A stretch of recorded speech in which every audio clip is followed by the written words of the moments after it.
right. Good morning, everyone. I'm San Francisco Mayor London Breed, and I am here to welcome home our governor, Gavin Newsom, to make a very, very special announcement.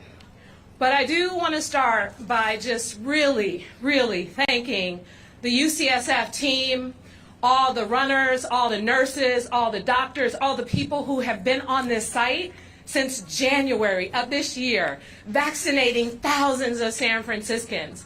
I want to also thank our disaster service workers.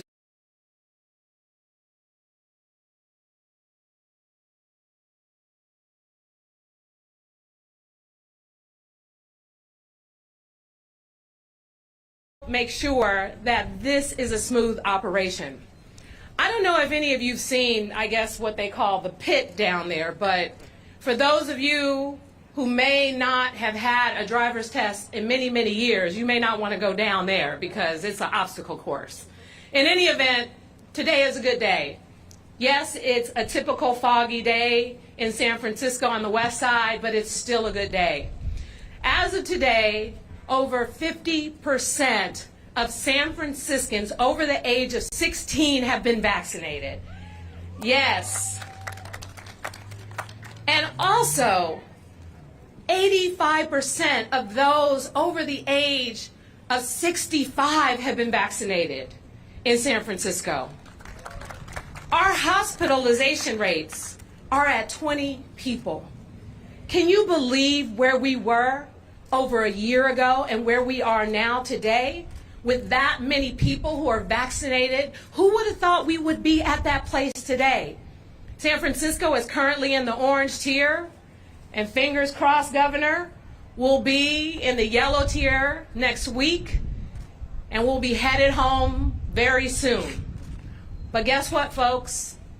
We're still in the pandemic, and we still need to be careful. As you can see, we are still wearing our mask, even though I don't think I know what anybody else looks like here, but we're keeping each other safe.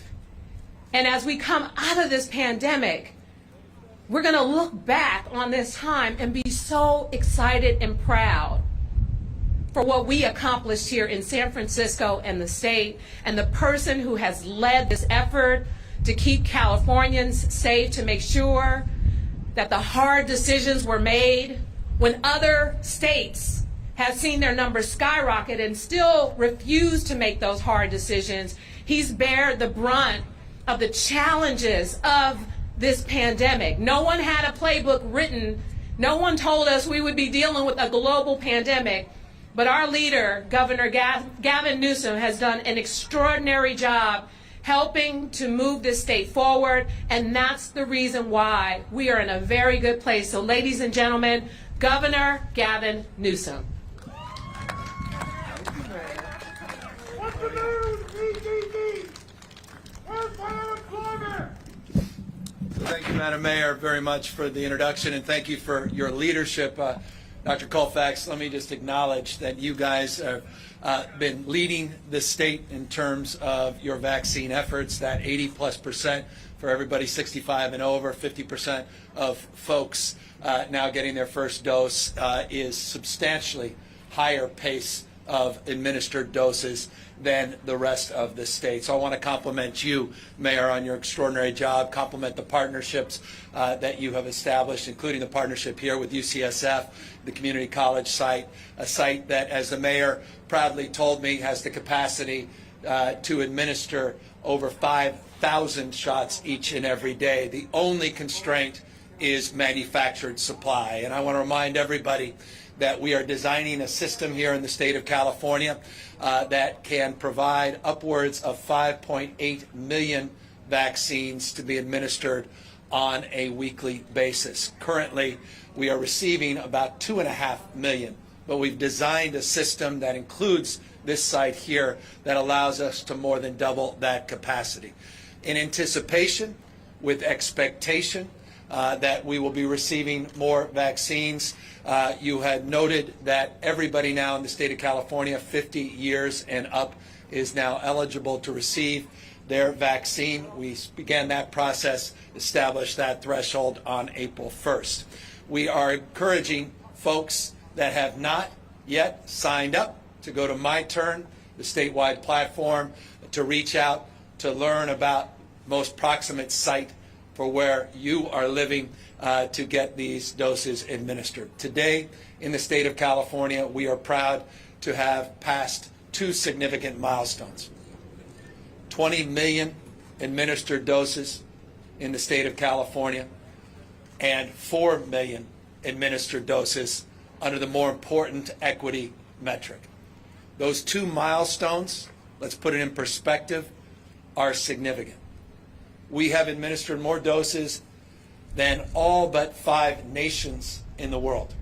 The state of California, that 20 million mark, represents over 7 million more doses than any other state in the country.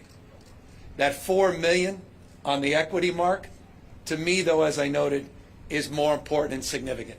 This state set a commitment and a audacious goal of providing over 40% or upwards of 40% of all our first doses and providing them under an equity metric in order to deliver on the cause of equity. We still have a lot of work to do in that space. We're mindful of that. But that 4 million mark is as important as the 20 million mark. And today we have formally passed that. So what does that mean? It means a number of things. We're seeing death rates, mortality rates go down. We're seeing case rates stabilize. We have the lowest case rates in the United States of America. Over a 7-day period now, we have a 1.6% positivity rate statewide. We report today 1,367 cases, still prevalent, still deadly, still a challenge that we need to tackle. And that's why we are mindful, as the mayor said, of the imperative and importance of not letting your guard down, not taking off your masks, maintaining your vigilance, and accessing, once your eligibility comes up, these vaccines. In anticipation and expectation that we do all of the above. And by the way, I'll repeat, continuing to wear face coverings, continuing to access vaccines and continuing to administer vaccines in an equitable framework. If we keep the pace, we are moving now beyond the blueprint. We are announcing today that on June 15th, we will be moving beyond the blueprint and we'll be getting rid of the colored tiers. We'll be moving past the dimmer switch. We'll be getting rid of the blueprint as you know it today. That's on June 15th if we continue the good work. We anticipate enough vaccines are coming into the state of California. With 2.5 million people just last week receiving the vaccine, we anticipate over 30 million people will have been vaccinated at least one dose by the end of the calendar month, with the expectation of an abundance of doses coming in from the federal government through the end of this month and into May. We can confidently say by June 15th that we can start to open up as business as usual, subject to ongoing mask wearing and ongoing vigilance. So this is a big day in terms of the pandemic and the journey that we've been on, as the mayor noted, over the course of the last year. And this is an important milestone today, that 20 million and 4 million equity mark. And this is a compliment to all of you, to the mayor, to all the work that's being done by local health officers all up and down the state of California. At the end of the day, the state vision is realized at the local level. And so again, I want to just congratulate and applaud all the local partners, the community-based organizations, all the work that's being done in a very culturally competent manner in language all across the state of California, and that real commitment, again, to delivering on the issue of equity. So I want to thank the mayor. I want to thank Dr. Colfax. I also want to thank Dr. Ghaly, who has led the charge. We've had a blueprint in place in this state for 31 weeks now. And by the way, 16 counties are moving today into less restrictive tiers in that blueprint, which is further progress. But no one has been more enthusiastic than moving beyond the blueprint than Dr. Ghaly, but soberly and thoughtfully, led by data, led by disease prevalence, looking day in, day out, hospitalizations and ICUs, tracking these mutations, and I'll close on that point. We're very mindful of the variants. We're very mindful of mutations. We have sequenced as much or more than any other state. The genomic sequencing that this state does is second to none. 851 UK variants we have sequenced in the state, 10 South African variants, 35 Brazilian variants, close to 9,400 West Coast variants. And we are also tracking a number of other variants, new one from India, which got a little bit of attention this week, this double mutant, this double variant, and also mindful of variants coming from the East Coast, including a New York variant. This is really a race, these vaccines, against the variants, against the mutations. And that's why, again, I will end as I began. It is incumbent upon all of us not to announce mission accomplished, not to put down our guard, but to continue that vigilance that got us where we are today, the lowest case rates, positivity rates, that is, in America. We are seeing bright light at the end of the tunnel. And on June 15th, all things being equal, we continue that good work. We'll have moved beyond that blueprint, and we'll be opening up this economy and business as usual. So with that, we're happy to take any questions. And again, just want to thank everybody for all their extraordinary work. Thank you, Governor. Guy Marzorati with Sorry, I'm doing it over there. Guy Marzorati with KQED. A question about the Coliseum vaccination site. We heard confidence from the Vice President and Senator Padilla yesterday that that site could be extended past next week. Do you have any more details today on how that might work, specifically in regards to the supply of vaccines? Well, both sites will remain operational, both the Oakland, or rather Alameda site, and the LA site at Cal State LA. Both are remaining operational. It will be seamless operation.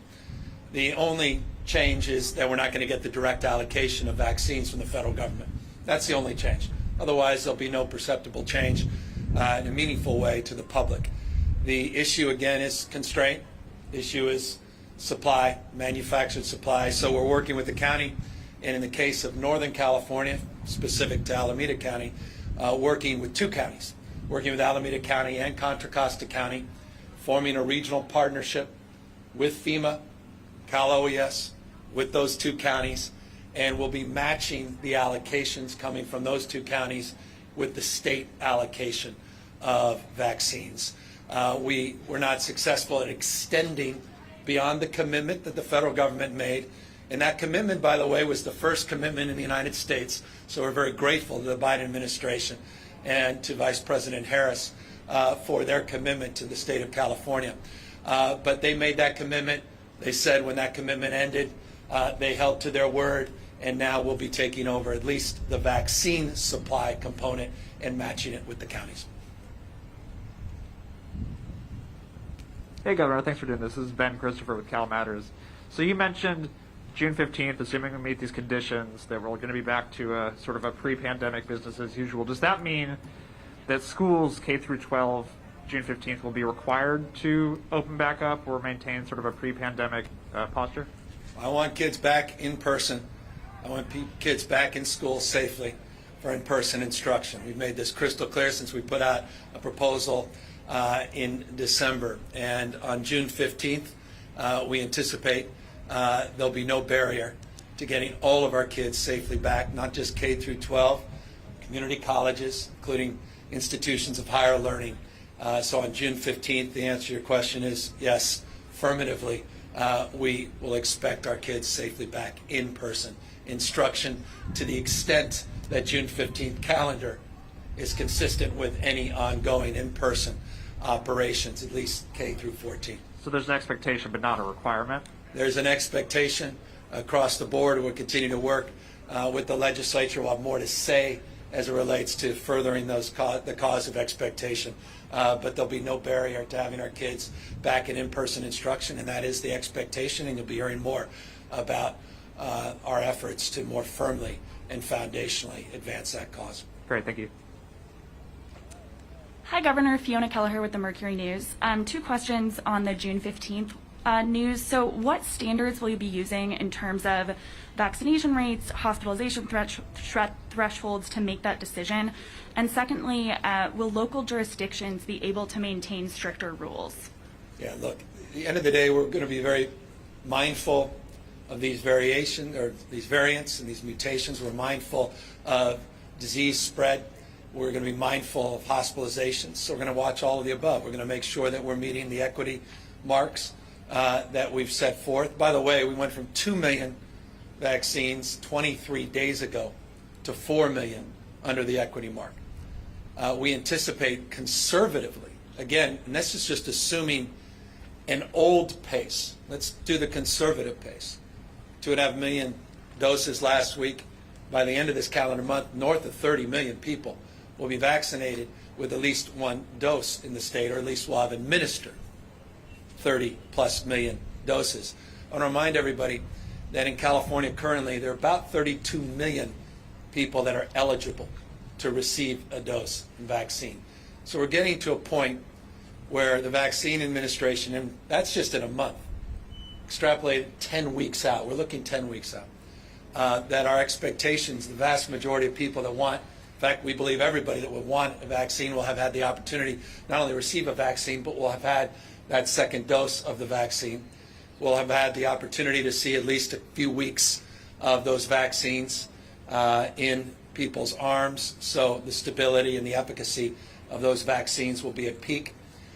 We anticipate that the case rates will stabilize, and we anticipate that we will not see a significant increase in hospitalized patients that have received a vaccine, and that's a metric to which we are marking consideration as it relates to our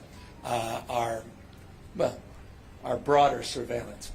Dr. Ghaly, I want to come up. You can talk a little bit more because we have not put precise numerics to that because we're working with the counties, but we broadly are monitoring at least those categories and 5 total categories as it relates to that question. Thanks, Governor and Mayor. Thanks for hosting us, and Dr. Colfax, thank you for all your hard work.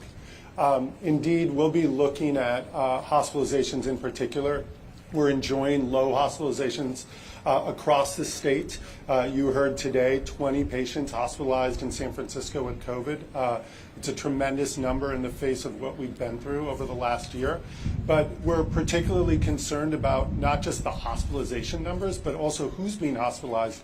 Are those who've received the vaccines being hospitalized? We're looking internationally on the East Coast and the Midwest, and we're seeing many of those who are hospitalized today with COVID as those who have not yet received the vaccine. So the governor's point that this is a race basically between vaccines and variants and additional cases is key. So we're going to keep a close eye not just on that hospitalization rate and number, but actually understanding who's in the hospital and whether those who are vaccinated are the ones who are hospitalized. If that is the case, and we see a number of people who are hospitalized that have received the vaccine, that's a different level of concern, and we'll be talking about that, like the governor said, with our local partners.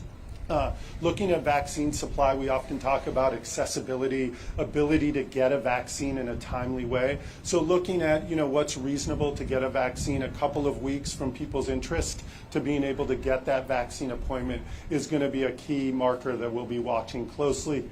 Taking feedback from our county partners, our pharmacy partners, our federally qualified health centers, our big health systems to make sure that all individuals who are eligible have a chance to get vaccinated in a timely way. And then looking at that approximately 8-week period, a couple weeks to get the vaccine or to get the appointment, and then about 6 weeks further down the road to see both shots administered. And then that couple of weeks to begin to see peak antibody response so people can enjoy that protection and move around the state and our counties with confidence. Governor, follow up on the Oakland Coliseum site. With the state allocating and matching that allocation with the counties, ultimately, what are the numbers going to be like in terms of the number of people getting vaccinated at that site under the FEMA plan? and under the plan with the state and the counties? Yeah, we're working through the details. It's, again, it's determination on the basis of what those two counties could put up, and we'll match. Same down in Southern California. So they currently are operating at about 6,000 a day. They have a couple mobile sites. In addition to that, anywhere from 6 to 7,500, depending on the day.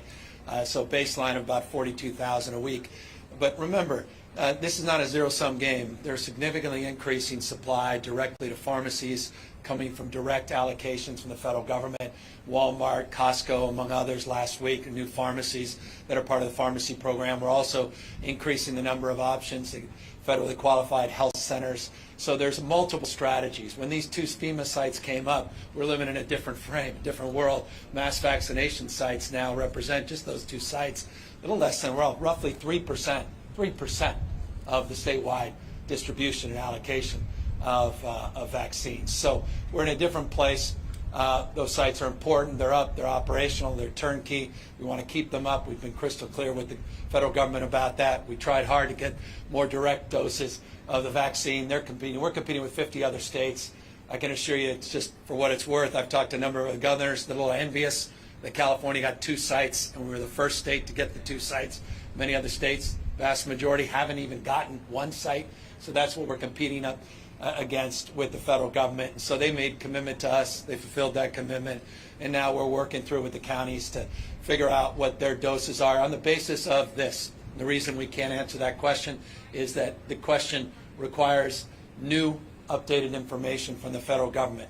This morning we received word that we'll get about 16.5 million doses of Pfizer and Moderna nationwide, and then a variable on the J&J. We're translating what that means for California and then what that means for Contra Costa and Alameda. Once they have that information, we got that about 2 hours ago.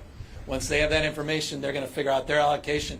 We'll figure out our match, and we'll be able to answer that question. But can we as soon as expect that possible. number to be lower? I wouldn't expect anything until we work through those numbers.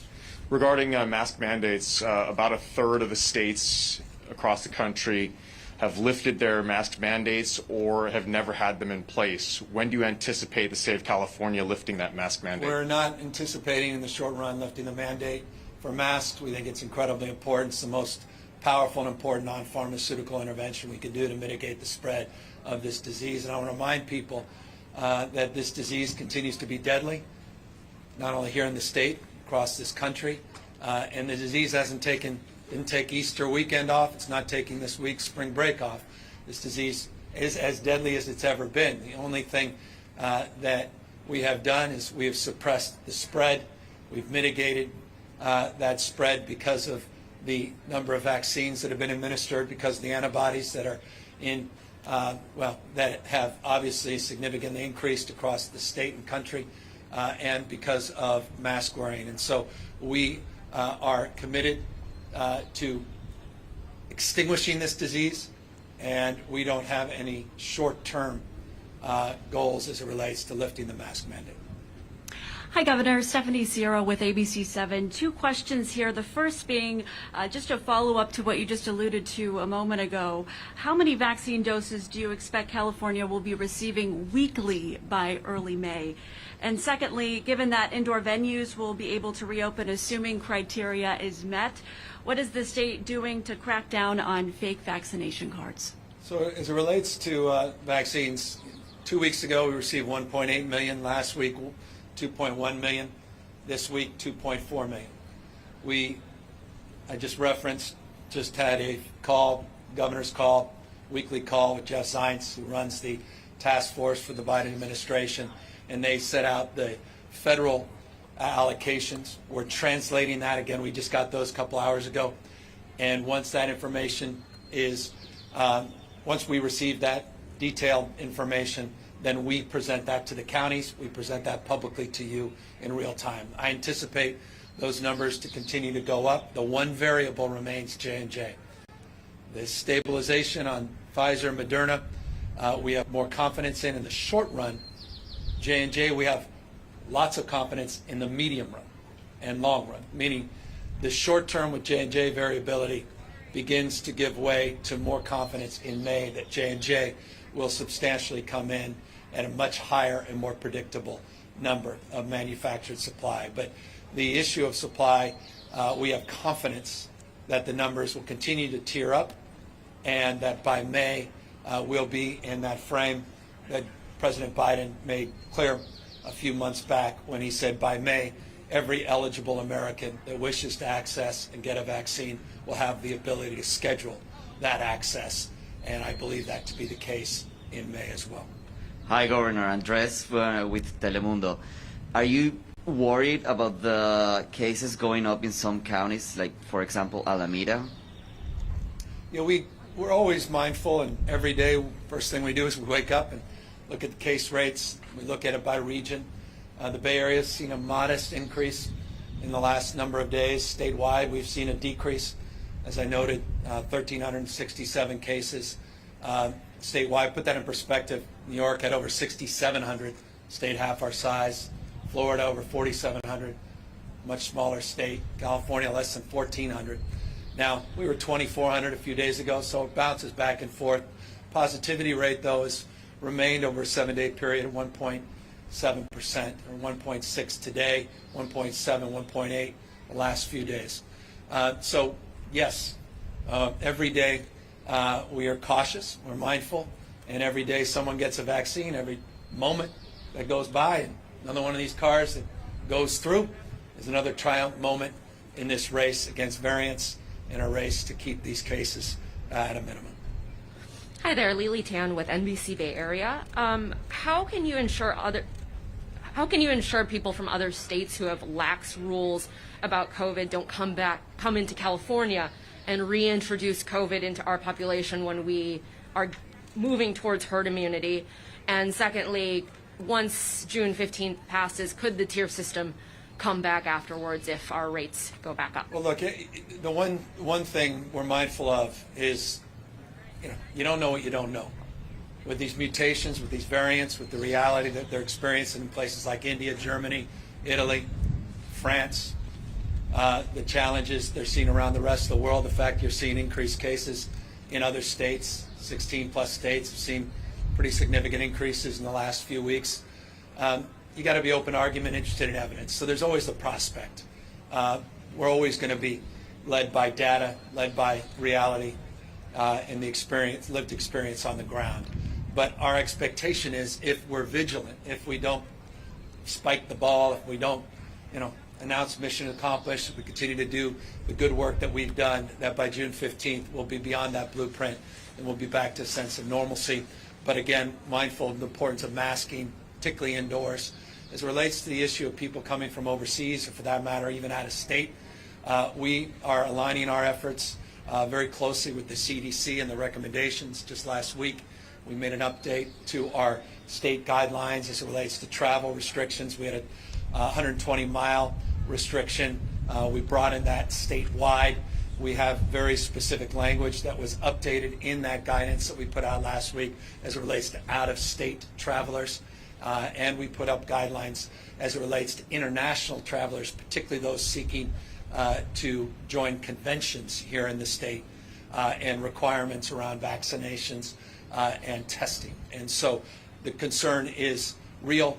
We maintain strict guidelines in that space, and we'll continue to monitor based upon what's actually happening, not what we want to happen, but actually what is truly occurring in real time.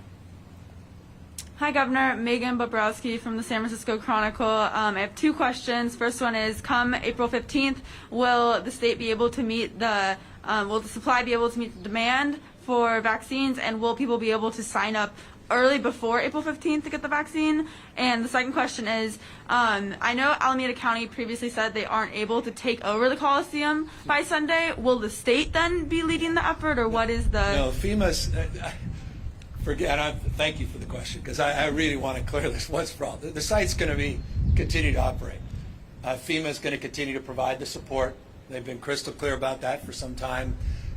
There's just been ambiguity, and I guess I'm appreciating the nuance.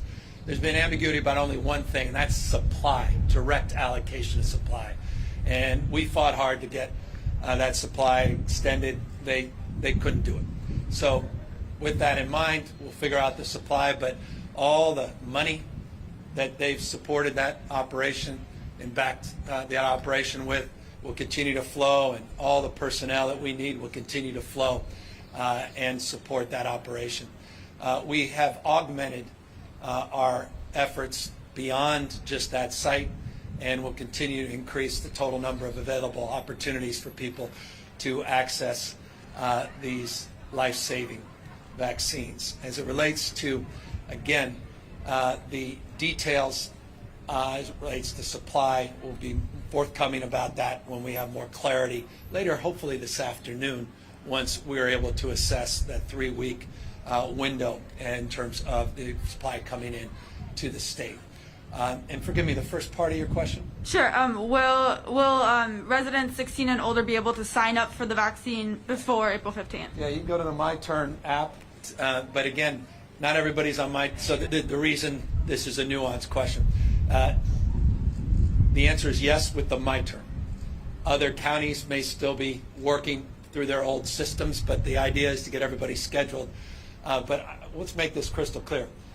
By April 15th, if millions of people try to get a vaccine, it's going to take some time. It's going to take a number of weeks.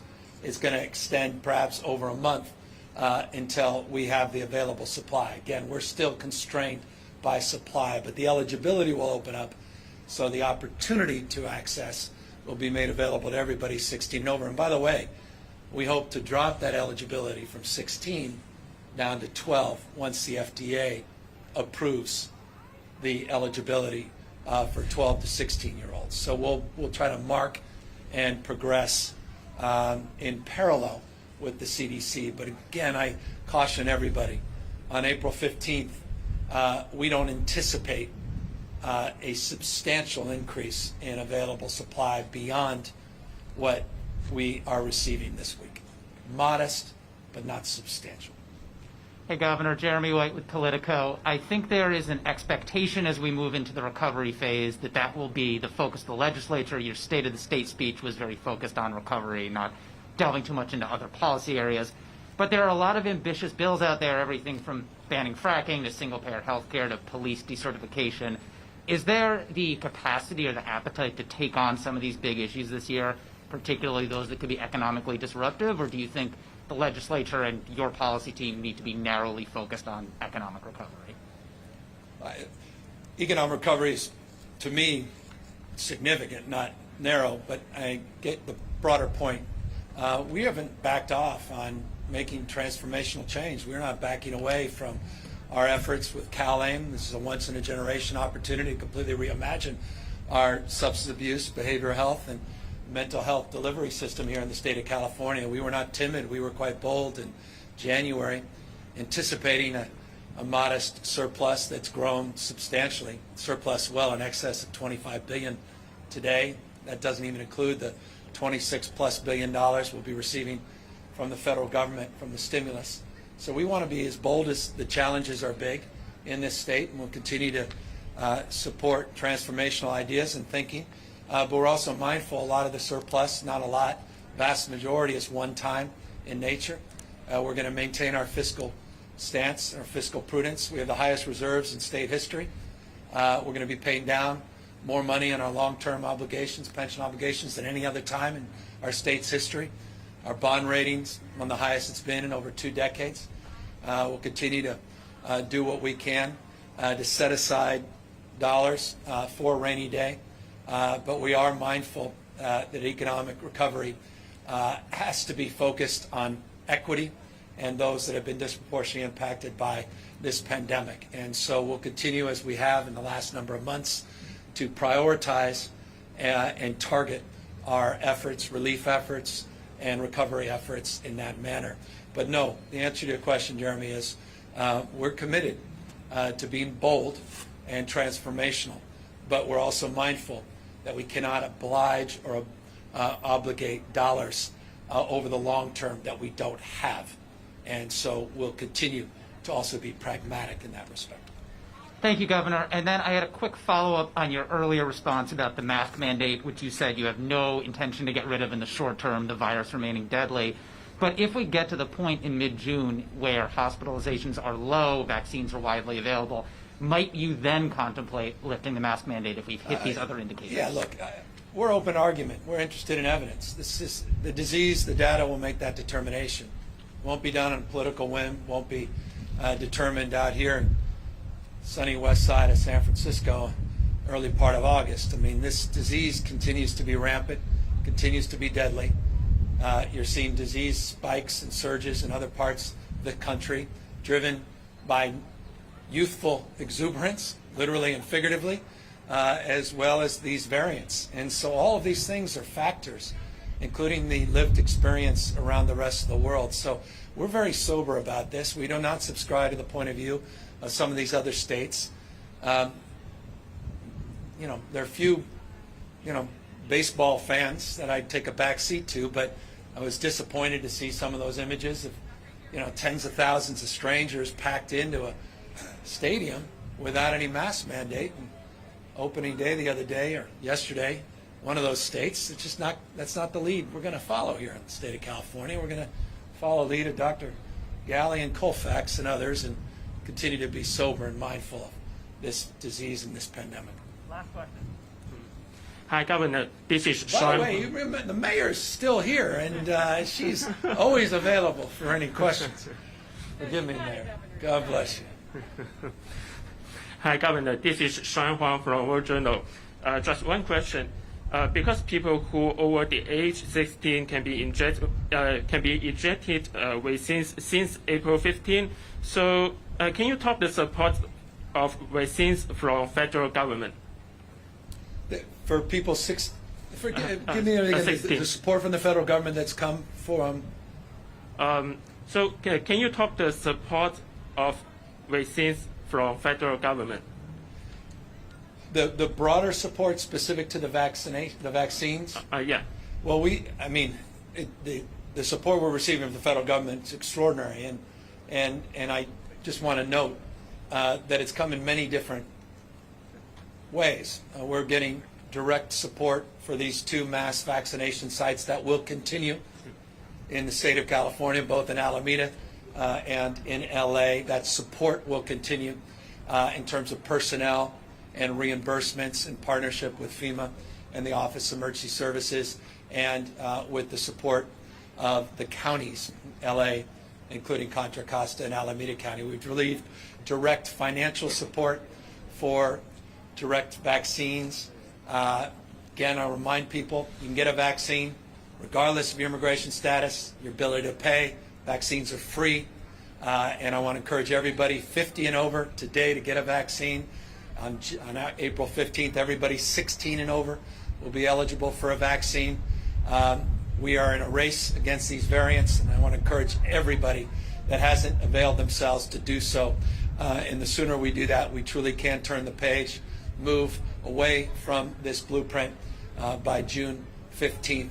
Continue to do what you've done to get us to where we are today, among the lowest positivity rates in the country, mindful always of these mutations. I want to again thank Dr. Galley and Colfax and thank Mayor Breed for extraordinary leadership, and thank you to the partnerships here at UCSF Community College and one of the larger vaccination sites, not only in San Francisco, but in Northern California. We appreciate everybody being out here today. Thank you.